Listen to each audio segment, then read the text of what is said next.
Alors il faut savoir que dans l'Église universelle, on compte aujourd'hui 36 docteurs, dont seulement 4 femmes, dont Thérèse de Lisieux.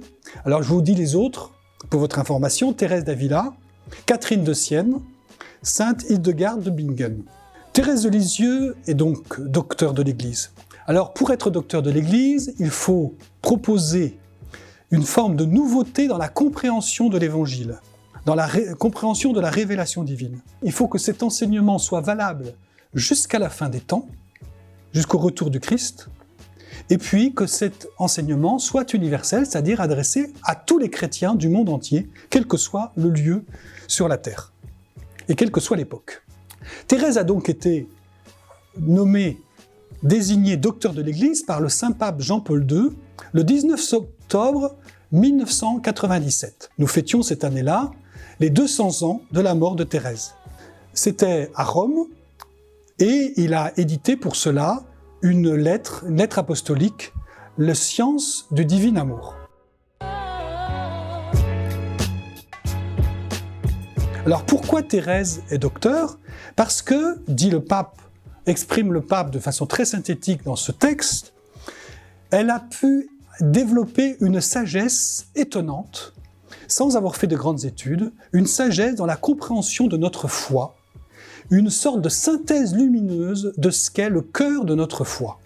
Au cœur de ce message, au cœur du message de notre foi, Thérèse nous rappelle que Dieu est amour, que Dieu est miséricorde et qu'il ne faudra jamais l'oublier. À un tel point qu'elle va elle-même faire un acte d'offrande à l'amour miséricordieux. Elle montrera aussi que dans une saine vie chrétienne, il nous faut avoir souci du salut de tous ceux qui sont autour de nous, du salut de notre prochain, que nous ne pouvons pas travailler que pour nous-mêmes, on va dire.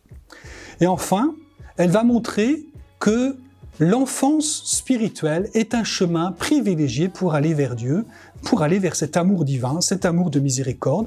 Et cette enfance spirituelle demande la confiance absolue en un Dieu qui est tellement bon qu'on ne peut pas s'inquiéter, la confiance absolue en Dieu et l'abandon total de soi dans les mains de Dieu, quelle que soit notre vie, quels que soient les événements.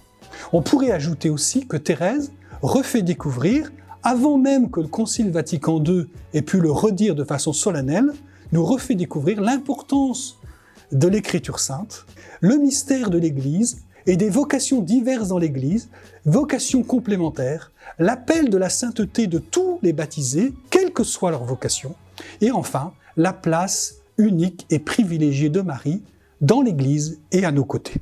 Voilà, découvrons-la, je vous invite à la découvrir par ses écrits, à la découvrir pour avancer librement dans notre chemin de vie chrétienne, dans notre chemin de sainteté.